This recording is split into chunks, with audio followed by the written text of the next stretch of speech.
lleva un chiquillo leré, lleva un chiquillo leré, lleva un Un adiós chiquillo forzado, un amor leré, inquebrantable, un leré. destino marcado por la guerra. Nos remontamos a la Barcelona de 1937, en medio del caos de la Guerra Civil Española.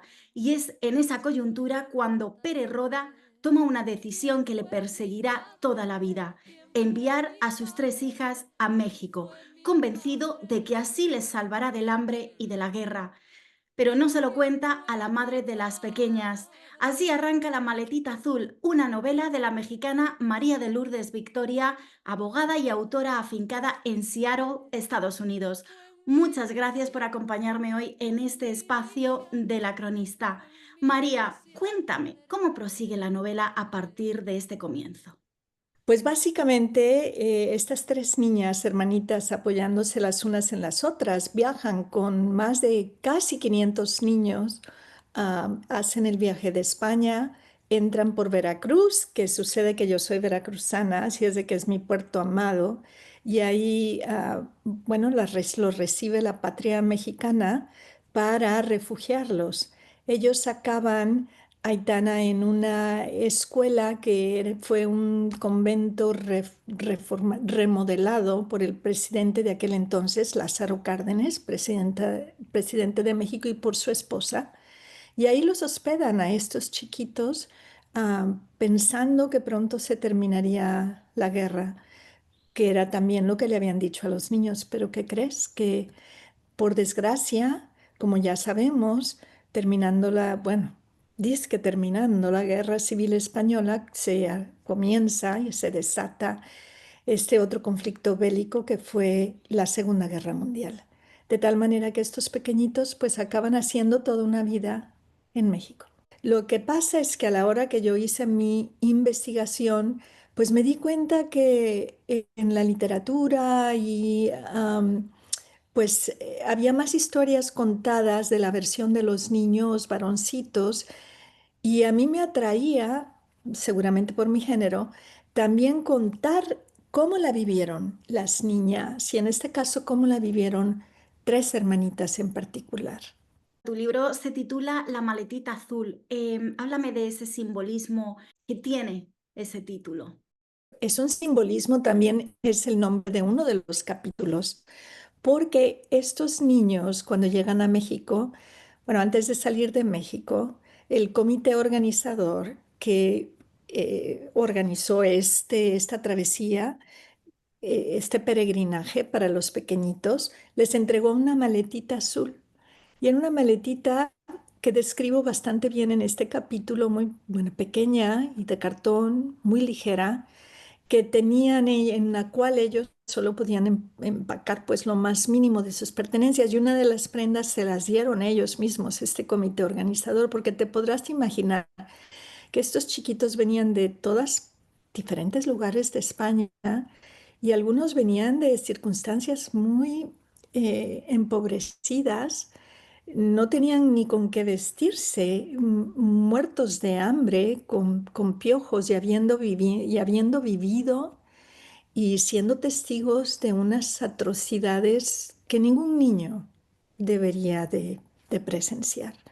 Entonces, pues la orden que se les dio y que ellos acataron fue poner solo lo indispensable en esta maletita azul. Entonces, a mí me pareció, porque en aquel entonces que la escribí, estaba yo misma haciendo el Camino de Santiago, en la que no sé si lo has hecho o si aquí tus lectores audioescuchas lo han hecho, pero uno comienza con mucho optimismo, con una mochila en donde uno piensa que vas a necesitar el sol y la luna, ¿verdad? Pero resulta que conforme las piernas se van cansando, tú te vas despojando. Entonces sí que queda como una metáfora de la vida, de todo lo que debemos de despojarnos. En el caso de las familias refugiadas, en el caso de las familias exiliadas que han de abandonar sus patrias para siempre, seguido es que no tienen tiempo ni de pensar qué es lo que van a empacar, ¿verdad?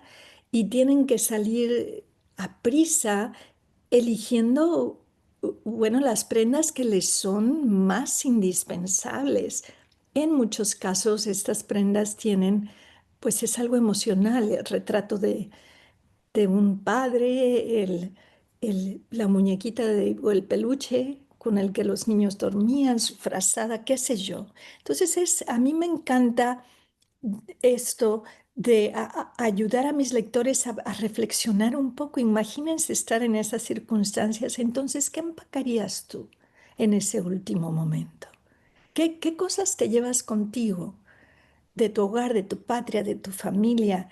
¿Y qué cosas sueltas? Hacías de hecho referencia hace unos minutos al Camino de Santiago en el cual tú te embarcaste, ¿no? Y ahí es donde conoces a la persona que inspira de hecho esta novela, ¿no? Háblame un poco de cómo se produce ese encuentro y por qué te interesas tanto en este tema. Si decimos que no hay coincidencias, sino diosidencias. Y sí siento el día de hoy, cuando miro atrás, que eso fue. Vaya, que la protagonista desde el cielo, quiero pensar que hay un cielo, de alguna manera quería contar esta historia, no quería que la historia se olvidara, ¿verdad?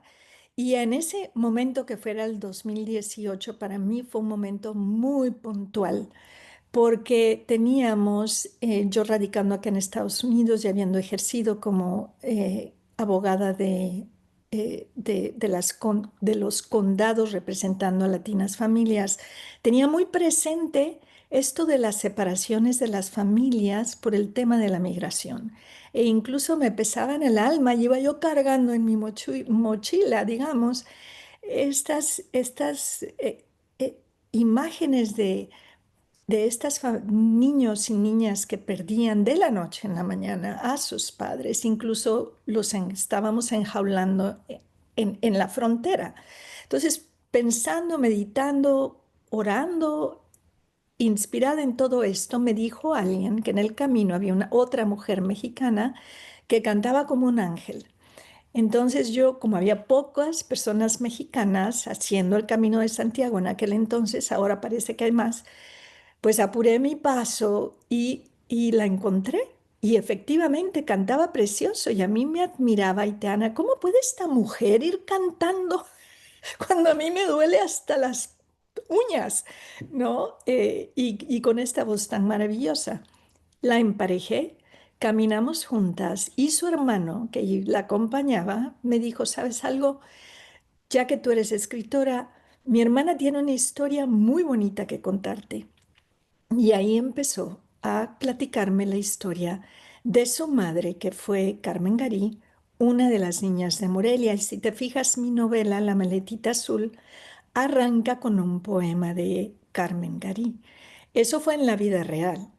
Ahora, si la pregunta que sé que va a venir, que si la novela está, es la vida real, mi respuesta es que yo me inspiré en esa historia hermosa, trágica, dolorosa, pero a la vez que da esperanza. Inspirada en esta historia, también tomé en cuenta a la hora de investigar, porque me llevó 4 o 5 años escribirla, los testimonios de las otras niñas y niños de Morelia. Entonces ahí hice una mezcolanza, digamos, pero sí basada en este hilo conductor que fue la historia real de estas 3 hermanitas. Sé que aparte de ser mexicana, de haber nacido en Veracruz, ¿no? Que también eres española.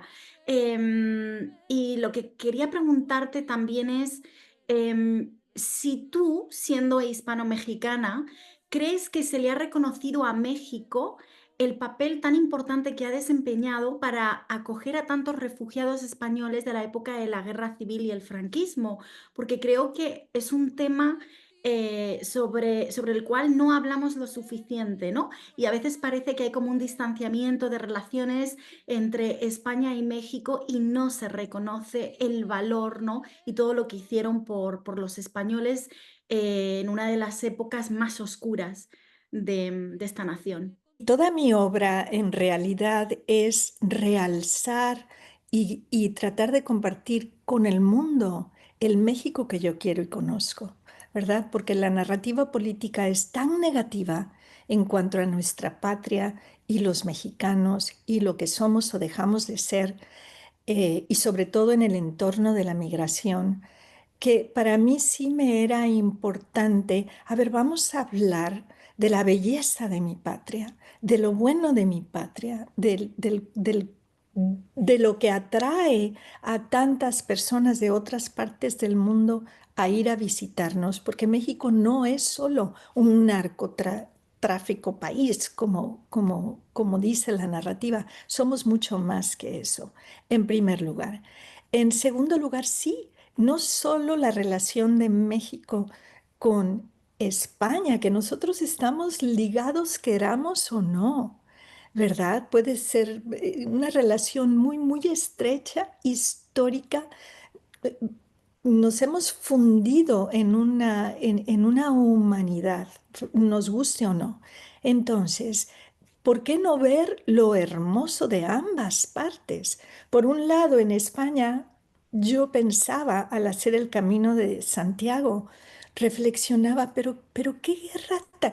Porque en todos lados vas viendo monumentos, en todos lados vas encontrando estas fosas de jóvenes, de personas que vivieron, que lucharon por su patria, que nadie recuperó y que allí siguen. Estas heridas son palpables, o lo fueron para mí.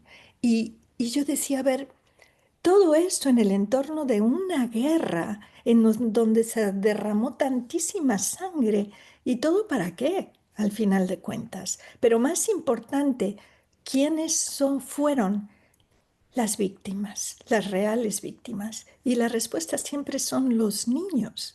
A ver, hubieron más de 30.000 criaturas que sacaron de la patria. Ahora, México, España, tenemos que, en mi opinión, en mi humilde opinión, repensar nuestras relaciones, no solo México-España, sino en el mundo. El tema de las fronteras, cómo evitar esa violencia que se da en nuestras fronteras, tanto de, pensemos Estados Unidos, México, que es un tema que estamos viviendo en este momento. Nosotros desde acá del norte viendo el sufrimiento de estos padres que se van a trabajar sin saber que van a volver a casa y qué va a ser de sus hijos cuando ellos lleguen. Y también desde México, estas familias que de pronto regresan, ¿verdad? Sí, forzadas a tener que ganarse la vida por allá. Y hablemos de España, todas sus fronteras. ¿Y con quién están enlazados? ¿Cómo nos estamos sintiendo, sea México, sea España, sobre estos refugiados? ¿Cuál va a ser la narrativa que vamos a aceptar, que vamos a comprar, entre comillas? ¿Que son unas gentes maleadas que nos vienen a despojar? ¿O que son unas personas que vienen a mejorar nuestra patria si tan solo les damos la oportunidad? A ver, es que todos somos migrantes. Aquí, después de haber estudiado un poco, tratado de estudiar un poco la Guerra Civil Española, y después de una novela en la que estudié la Guerra Civil Mexicana, ¿verdad? Yo diría, bueno, es que no aprendemos de la historia. A ver, es que hay que volver a estudiar, hay que volver a recalcar estos movimientos. ¿Qué es lo que nos lleva a una guerra? Son precisamente los extremos, ¿verdad? No podemos darnos el lujo, pienso yo, de tener una organización extremista de derecha, ni de tener una organización extremista de izquierda. Señores, el mundo es muy pequeño. Tenemos todos que caber en esta jarrita que es el mundo y aprender a convivir. Y alguien dijo, me quedé con esta imagen que no sé ni en dónde leí.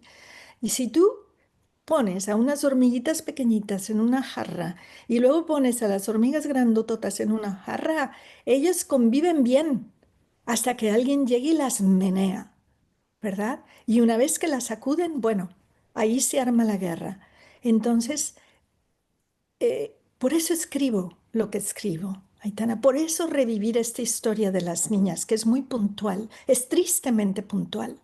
Regresemos a los testimonios, no hablemos de la guerra así por encima y en palabras mayores, no, vámonos a los zapatitos rotos de estas niñas y vamos a vivirlo con ellas paso a paso. Y a lo mejor entonces, con estos testimonios, encontraremos empatía en nuestro corazón y daremos gracias de nuestro privilegio. Fíjate, es un privilegio. Si no tienes que agarrar tu maletita y tu mochilita y salir corriendo, eres una privilegiada.